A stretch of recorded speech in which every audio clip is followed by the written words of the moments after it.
Good morning students. Today we are starting new chapter of geography. Chapter name is natural vegetation and wildlife. आज हम अपना नया chapter start कर रहे हैं और ये वीडियो आपकी इस चैप्टर का फर्स्ट वीडियो है, यानी फर्स्ट पार्ट है. ठीक है, तो इस वीडियो में हम कुछ टॉपिक्स चैप्टर के कवर करेंगे. ओके, तो चलिए स्टार्ट करते हैं. इस चैप्टर में हम सबसे पहले क्या पढ़ने वाले हैं? नेचुरल वेजिटेशन क्या है, वाइल्ड लाइफ क्या है, फॉरेस्ट जो है, जो नेचुरल वेजिटेशन है उसके कितने टाइप्स हैं.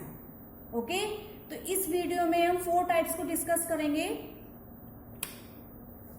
सबसे पहले natural vegetation and wild life, ये क्या है, इनके बारे में हम पढ़ते हैं. जो नेचुरल वेजिटेशन होता है ये एक ऐसे प्लांट्स होते हैं जो अपने आप ही ग्रो होते हैं विदाउट ह्यूमन इंटरवेंशन, जो बिना ह्यूमंस की प्रैक्टिस के अपने आप ही ग्रो होने लग जाते हैं. इनको कहते हैं हम नेचुरल वेजिटेशन, जो नेचुरली ग्रो होते हैं. ओके, अब अगर दूसरा वर्ड आए वाइल्ड लाइफ. वाइल्ड लाइफ क्या है? Animals which live in their natural habitat usually away from human habitations are called wildlife. Wildlife एक ऐसी जगह है, एक ऐसी जीव, जो जितने भी हमारे जीव जंतु हैं उनके रहने के लिए, उनके हैबिटेट के लिए ये पूरा एक बहुत बड़ा एरिया होता है जहाँ जो ये ह्यूमन हैबिटेशन से दूर रहते हैं. ठीक है, जो जहाँ पे हम ह्यूमंस रहते हैं, अपने होम पर रहते हैं, ऐसी जितने भी एनिमल्स होते हैं, जितने भी जीव जंतु हैं, उन सबका भी एक हैबिटेशन होता है जो ह्यूमन से दूर होता है. वो क्या कहलाता है फिर? Wild life. ओके, अब हमने ये दोनों वर्ड अलग अलग तरीके से समझे, अलग अलग इनका मीनिंग क्या है, ये सब हमने डिस्कस किया. अब सबसे पहले अगर हम बात करें फॉरेस्ट, जो ये नेचुरल वेजिटेशन है, ये कितने टाइप्स की होती है? ये 6 टाइप्स की है. First tropical deciduous, second tropical evergreen, third temperate deciduous, temperate evergreen, coniferous forest and Mediterranean vegetation. Okay, ये 6 टाइप्स की हैं. इनको हम 1 बाय 1 डिस्कस करेंगे. तो सबसे पहले मैं आप लोगों को ये बताना चाहूंगी, अभी जैसे मैंने अभी आपको बताया, ये टेम्परेट और tropical, temperate, tropical deciduous, tropical evergreen, ऐसे temperate deciduous and temperate evergreen, ये क्या है? ठीक है, भी आप लोगों ने अर्थ के बारे में पहले से ही पढ़ा है. अर्थ के बारे में आप सब जानते हैं, जो इक्वेटर होती है वो 0 डिग्री होती है, उसके ऊपर ट्रॉपिक ऑफ कैंसर होती है और उसके नीचे ट्रॉपिक ऑफ कैप्रिकॉर्न, किसके? इक्वेटर के नीचे. तो ये जो ट्रॉपिक वाला एरिया है, ट्रॉपिक ऑफ कैंसर से लेकर ट्रॉपिक ऑफ कैप्रिकॉर्न तक, ये होता है कौन सा वाला? Tropical area. यानी ट्रॉपिकल डेसिडियस और ट्रॉपिकल एवरग्रीन जो फॉरेस्ट होंगी वो यहाँ पे पाए जाएंगे. ठीक है, और जो टेम्परेट वाला एरिया होता है, जो ये आपका आर्कटिक सर्कल है, जहाँ पे 66.5 डिग्री है, कहाँ से? 23.5 डिग्री ट्रॉपिक ऑफ कैंसर से लेकर 66 तक, ये वाला एरिया क्या कहलाता है? हमारा टेम्परेट रीजन. ठीक है, ये वाला आप सब देख रहे हैं. तो ये यहाँ पे ये टेम्परेट डेसिडियस, टेम्परेट एवरग्रीन के बारे में यहाँ पाए जाते हैं हमारे जितने भी फॉरेस्ट हैं. और जो ट्रॉपिकल वाले हैं वो हमारे इक्वेटर के पास वाले एरिया में पाए जाते हैं. ठीक है, समझ में आ गया ये टेम्परेट और ट्रॉपिकल का क्या इसमें सीन है. अब अगर हम बात करें सबसे पहले ट्रॉपिकल एवरग्रीन, ट्रॉपिकल एवरग्रीन पर डिस्कस करने से पहले अब ये बताइए, जो हम अपना अर्थ के बारे में आपने पढ़ा है, अर्थ एक प्लैनेट है. ठीक है, यूनिक प्लैनेट है. हम ह्यूमंस यहाँ पे रहते हैं अपनी अर्थ पर. तो अर्थ के हमने पिछले चैप्टर में सारे स्फेयर्स पढ़े थे, लिथोस्फेयर, हाइड्रोस्फेयर, ठीक है, बायोस्फेयर, एटमोस्फेयर, सारे हमने रियल्स पढ़े थे. ठीक है, तो अब हमने अर्थ के बारे में भी जाना, अर्थ के सारे जितने भी हमारे जोन हैं उन सब के बारे में जाना. अब हम जानेंगे कि अर्थ पे जो ये हमारे एनिमल्स हैं, जो जितने भी हमारे फॉरेस्ट हैं, ये कहाँ पाए जाते हैं, हमारी अर्थ पर कहाँ पाए जाते हैं, किस टाइप से पाए जाते हैं, कहाँ कहाँ पाए जाते हैं. ठीक है, तो इन सब पे डिस्कस करने से पहले हम इसमें क्या पढ़ेंगे? Tropical evergreen forest. ट्रॉपिकल के नाम से आप समझ जाएंगे, वही अर्थ वाली इमेज आपके माइंड में आएगी जरूर. ठीक है, तो अर्थ वाली इमेज आप लोग देखेंगे, ट्रॉपिकल एवरग्रीन फॉरेस्ट. इनको क्या कहते हैं? इक्वेटोरियल फॉरेस्ट भी कहते हैं. इक्वेटोरियल फॉरेस्ट क्यों कहते हैं? क्योंकि ये इक्वेटर के पास पाए जाते हैं. कहाँ पाए जाते हैं? इक्वेटर के पास, 0 डिग्री पर. ठीक है, और इनको ट्रॉपिकल रेन फॉरेस्ट भी कहा जाता है. क्यों कहा जाता है? क्योंकि जो इक्वेटर है, ये वाली जो 0 डिग्री इक्वेटर होती है, यहाँ पे रेन फॉरेस्ट सबसे ज्यादा अमाउंट में पाई जाती है। ठीक है, रेनफॉल जो होती है सबसे ज्यादा अमाउंट में होती है, इसलिए इनको ट्रॉपिकल रेनफॉल भी कहा जाता है। ठीक है, और इनको क्या कहा जाता है? Tropical evergreen forest. समझ में आया? इसके बाद these thick forest occur in the region near the equator. मैं पहले भी बता चुकी हूँ, ये जो हमारे फॉरेस्ट होते हैं ये इक्वेटर के आसपास पाए जाते हैं और ट्रॉपिक एरिया के पास होते हैं। ठीक है, these regions are hot and receive heavy rainfall throughout the year. और ये जो रीजन होता है बहुत ज्यादा हॉट होता है, क्योंकि सनलाइट हमारी एकदम इक्वेटर पे पड़ती है, इसलिए हॉट होता है, और इसलिए वहां पे सबसे ज्यादा हैवी रेनफॉल होती है साल भर। ठीक है, थ्रू आउट द ईयर यहाँ पे हैवी रेनफॉल होती है। और इसमें ऐसा नहीं है कि जितने भी फॉरेस्ट हैं, एक तो ये बहुत ज्यादा डेंस होते हैं, बहुत ज्यादा घने होते हैं, और दूसरा ये जो फॉरेस्ट होते हैं इनकी जो लीव्स होती हैं, ये लीव्स कभी भी एक साथ नहीं गिरती। किसी भी सीजन में इनकी जो पेड़ हैं इनकी पत्तियां कभी नहीं गिरती, इसलिए बहुत ज्यादा डेंस होते हैं। ठीक है, और इसीलिए यही रीजन है, जब पूरा जंगल भरा रहेगा तो जो सनलाइट होती है वो हमारे फॉरेस्ट की जो जमीन है, जो अर्थ है, वहां तक पहुंच ही नहीं पाती। ठीक है, इसलिए सनलाइट जो है वो डे टाइम में भी, दिन में भी सनलाइट पेनिट्रेट नहीं होती है फॉरेस्ट के अंदर। समझ में आ गया? जब बहुत ज्यादा एरिया, जब कोई एरिया बहुत ज्यादा हरा भरा होगा, पेड़ ही पेड़ होंगे, तो दिन में भी जो सनलाइट है वो पेड़ों के अंदर नहीं पहुंच पाएगी। समझ में आया? इसीलिए यहाँ पे हार्डवुड ट्रीज जैसे पेड़ पाए जाते हैं, रोजवुड ट्रीज, एबोनी, महोगनी, ठीक है, ये सब कॉमन ट्रीज यहाँ पे फाउंड किए जाते हैं। समझ में आया? और ये सभी आपको पता ही है कहाँ कहाँ पाए जाते हैं। ये अमेजन बेसिन में साउथ अमेरिका के, जायरे बेसिन में अफ्रीका के, east south east Asian countries हैं कुछ, जैसे मलेशिया, इंडोनेशिया, म्यांमार। ठीक है, ये कुछ कंट्रीज हैं जहाँ पे ट्रॉपिकल एवरग्रीन फॉरेस्ट फाउंड किए जाते हैं। इसके फीचर्स आप लोग देख रहे हैं, इसकी जो लीव्स हैं बहुत ज्यादा ब्रॉड होती है, वुड हार्ड होती है, और ये किसी भी टाइम पे थ्रू आउट ईयर अपनी पत्तियां नहीं गिराते। ठीक है, और ये जो फॉरेस्ट है बहुत ज्यादा थिक होते हैं, बहुत ज्यादा लग्जरेंट होते हैं, बहुत ज्यादा डेंस होते हैं। महोगनी, एबोनी, ये सारे ट्रीज यहाँ पे फाउंड किए जाते हैं। वाइल्ड लाइफ आप लोग देख रहे हैं, jaguar and puma are carnivores animals which are found है। जागोर एक बहुत बड़ी लार्ज कैट होती है जो पेड़ पे भी चढ़ सकती है। Monkey, bird, squirrels, tree frogs, ठीक है, बहुत सारी वेराइटी के स्नैक्स पाए जाते हैं। फिशेस भी पाई जाती हैं यहाँ पे। ठीक है, तो ये इसके फीचर्स थे। वाइल्ड लाइफ के बारे में मैं आपको बता चुकी हूँ। अब सेकंड थिंग है हमारी ट्रॉपिकल डैशिडियस। आपने ट्रॉपिकल एवरग्रीन पढ़ा, अब हम पढ़ेंगे डैशिडियस। डैशिडियस एक तरह से मीन माना जाए तो सूखा।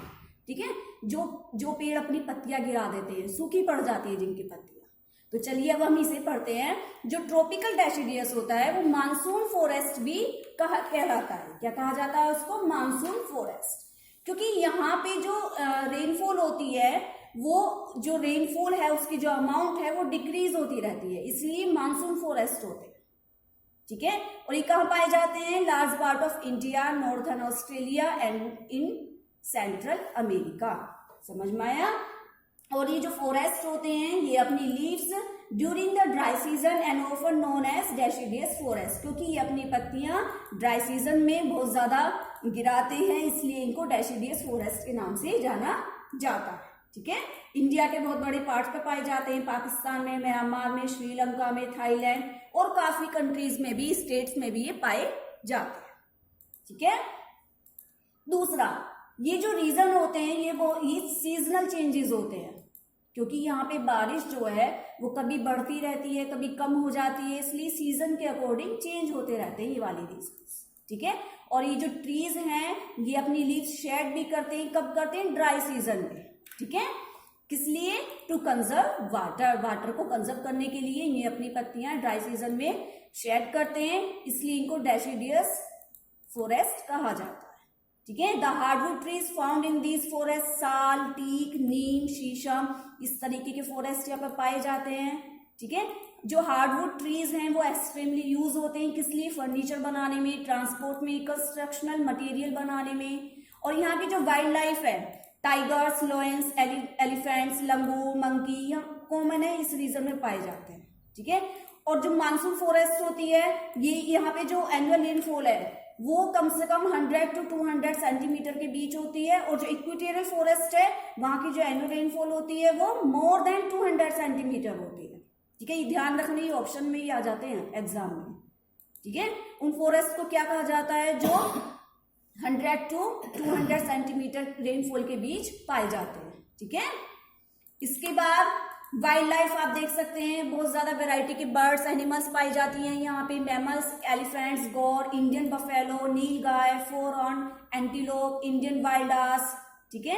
एसिटिक लोइन है जो यहाँ पे अफ्रीका के बाहर पाया जाता है। Other birds such as bees, bugs, pigeons are also found here. अब थर्ड है हमारा मेडिटेरेनियन फॉरेस्ट।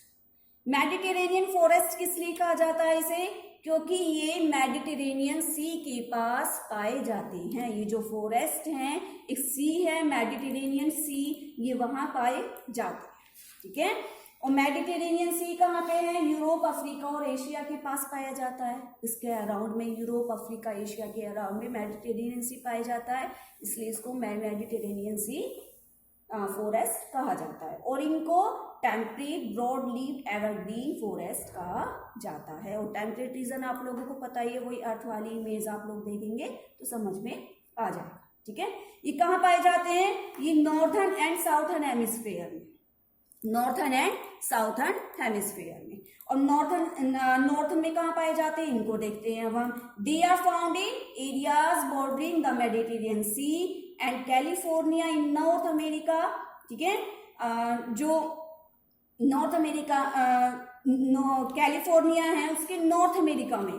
एंड साउथ की अगर हम बात करें, साउथर्न हेमिस्फीयर की, वो कहाँ पाए जाते हैं, they are found in narrow strips in central Chile and Cape Province and south west Australia, ठीक है। साउथर्न हेमिस्फीयर की अगर हम बात करें तो साउथ वेस्ट ऑस्ट्रेलिया में ये पाए जाते हैं, ठीक है।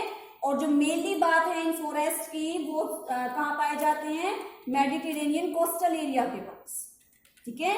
और इसकी जो क्लाइमेटिक फीचर्स है इस एरिया की क्या है, जो रेनफॉल होती है वो अकर है कब, विंटर एंड समर सीजन में। विंटर एंड समर सीजन में जो रेनफॉल होती है ये फॉरेस्ट तब बहुत ज्यादा ग्रो होती हैं, ठीक है। मेन फीचर्स आप देख सकते हैं, जो ट्रीज हैं इनकी रूट्स बहुत लॉन्ग होती हैं, और इतनी लॉन्ग होती हैं कि जो अंडरग्राउंड वाटर होता है ये उसको गेट करने में, एब्जॉर्ब करने में मदद करती है, ठीक है। And their bark is thick होता है, बहुत ज्यादा मोटा होता है इनका जो बार्क होता है। उनकी जो लीव्स होती हैं वो बहुत ज्यादा ग्लूजी होती हैं, बहुत ज्यादा चमकदार होती है, ठीक है। और ये जो ट्रीज हैं,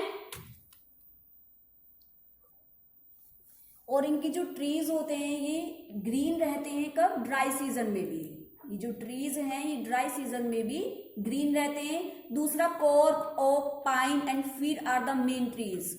ये मेन ट्रीज हैं जो इस एरिया में, इस प्रकार के फॉरेस्ट में पाए जाते हैं। और ये ओक फॉरेस्ट जो होता है ये इंपॉर्टेंट फॉरेस्ट है इस फॉरेस्ट का, ठीक है। ये आप लोग ध्यान रखना, ये एग्जाम में भी पूछा जाता है कि ओक, जो ओक ट्रीज है किस प्रकार के फॉरेस्ट का ये एग्जाम्पल है, ओके। ओक है, पाइन है, फिर है। इसके बाद यहाँ पे जो वेजिटेशन है, यहाँ की जो वाइल्ड लाइफ है ये बहुत ज्यादा यहाँ पे नहीं है, नो मच वाइल्ड लाइफ, क्योंकि यहाँ पे जो मेन चीज है वो यहाँ पे खट्टे फल जो होते हैं, हमारे जो रसीले फल होते हैं उनकी यहाँ पे कल्टीवेशन होती है, इसलिए यहाँ पे वाइल्ड लाइफ कम पाई जाती है। क्योंकि जब यहाँ पे कल्टीवेशन होती है तो इसलिए यहाँ पे जो ह्यूमंस हैं वो यहाँ आकर रहने लगे, बसने लगे, और वहां पे वाइल्ड लाइफ इसीलिए कम पाई जाती है, ठीक है। इसके बाद कुछ हैं जैसे स्पेनिश लिनक्स है, लिजार्ड है, डियर है, ये कुछ कॉमन एनिमल्स है जो पाए जाते हैं वहां पे। इसके बाद नेक्स्ट है कॉनिफेरस फॉरेस्ट एंड बायोडाइवर्सिटी, यानी कॉनिफेरस फॉरेस्ट क्या है। कॉनिफेरस जो ये जो वर्ड है कॉनिफेरस, इसी वर्ड में ही इसका मीनिंग छुपा हुआ है। कॉनिफेरस यानी कॉर्न शेप में, इसकी जो फॉरेस्ट है, जो इसके जो ट्रीज होते हैं वो कॉर्न शेप में होते हैं, ठीक है। किस शेप में, कॉर्न, यानी पीक वाली शेप में होते हैं। और ये जो फॉरेस्ट है, the region of the coniferous forest is also known as the taiga, इसे टैगा भी कहा जाता है। और ये टैगा क्या है, ये एक रशियन वर्ड है और टैगा का मतलब जो रशियन लोगों ने लगाया था वो होता है प्योर एरिया। ठीक है, ये जो कोनिफेरस फॉरेस्ट रीजन होता है ये बहुत ज्यादा प्योर एरिया होता है, यानी साफ सुथरा होता है, इसलिए इसको टैगा भी कहा जाता है। और ये कहाँ पाए जाते हैं, दीज फॉरेस्ट आर फाउंड कहाँ, हाई लैटिट्यूड में। हाई लैटिट्यूड यानी कि 50 degree to 70 degree north latitude, north में पाए जाते हैं। और ये हाई में, यानी कि जो हमारा ट्रॉपिकल वाला जो हमारा ये वाला एरिया है, मैं आपको दिखाती हूँ, इसमें 8 में मैंने बताया था हाई लैटिट्यूड, ये वाला एरिया जो नॉर्थ हमारा पोल एरिया होता है ना, पोल रीजन होता है, उसके नीचे वाला जो एरिया है ये वाला हमारा हाई लैटिट्यूड होता है, जो 66 वाला है। ठीक है, यहाँ तक, यानी कि ट्रॉपिक ऑफ कैंसर से लेकर आर्कटिक सर्कल का जो एरिया है ये हमारा हाई लैटिट्यूड का एरिया कहलाता है। ठीक है, इसलिए नॉर्थ के हाई लैटिट्यूड में पाए जाते हैं। इसके बाद इसके फीचर्स जो हैं, यहाँ पे ये जो रीजन है कोल्ड होता है, स्नोई होता है, विंटर्स होता है, क्योंकि ये पोल रीजन के पास पाया जाता है, इसलिए वाला जो एरिया है वो ज्यादा कोल्ड होता है। ठीक है, इसके बाद कुछ एनिमल स्पेसीज हैं कोनिफेरस फॉरेस्ट में, कौन कौन सी हैं, यहाँ पे कुछ एनिमल्स स्पेसीज पाई जाती हैं, ज्यादा नहीं पाई जाती, जो जैसे हमारी इक्वेटोरियल फॉरेस्ट में पाई जाती थी। ठीक है, और यहाँ पे जो रेप्टाइल्स जैसी स्पेसीज हैं कम पाई जाती है, बर्ड्स, इंसेक्ट्स, मैमल्स यहाँ पे कॉमन है। Not many animals can live in this habitat year round, यहाँ पे जो एनिमल्स हैं वो थ्रू आउट ईयर ज्यादा नहीं हैबिटेट कर सकते क्योंकि ठंड के कारण। ठीक है, some of the animals hibernate during the winter while other migrate to warmer climates. कुछ एनिमल्स ऐसे हैं जब विंटर आती है तो वो माइग्रेट करने चले जाते हैं, यानी किसी दूसरी जगह चले जाते हैं गर्मी पाने के लिए। Of those that they stay during some dies from starvation, frostbite and hypothermia. ठीक है, कुछ एनिमल्स तो बहुत ज्यादा ठंड के कारण डाई भी हो जाते हैं। इसके बाद जो वाइल्ड लाइफ है यहाँ की वो भी बहुत ज्यादा अबंडेंट नहीं है इस रीजन में, किसलिए, कोल्ड विंटर के कारण, on shortage of food sources, क्योंकि यहाँ पे फूड सोर्सेज बहुत ज्यादा कम है, फूड की सोर्सेज एनिमल्स नहीं खा पाते ज्यादा, और कुछ एनिमल्स तो माइग्रेट भी करने चले जाते हैं, यानी दूसरी जगह चढ़ने चले जाते हैं विंटर सीजन में। ठीक है, ऑल एनिमल्स हैव शॉर्ट है आईज ईयर्स, जो वहां के एनिमल्स हैं उनकी शॉर्ट ईयर्स होते हैं and have a thick covering of fur, और उनकी जो बॉडी है उसके ऊपर क्या होती है, फर की बहुत ज्यादा मोटी लेयर होती है, किस लिए, ठंड से बचने के लिए। ओके, चलिए आज हम इस वीडियो में 4 टॉपिक इसमें कवर करेंगे। ओके, नेक्स्ट जो फॉरेस्ट के टाइप हैं वो हम नेक्स्ट वीडियो में डिस्कस करेंगे, इसलिए so watch this video through your social science book. Thank you, have a nice day.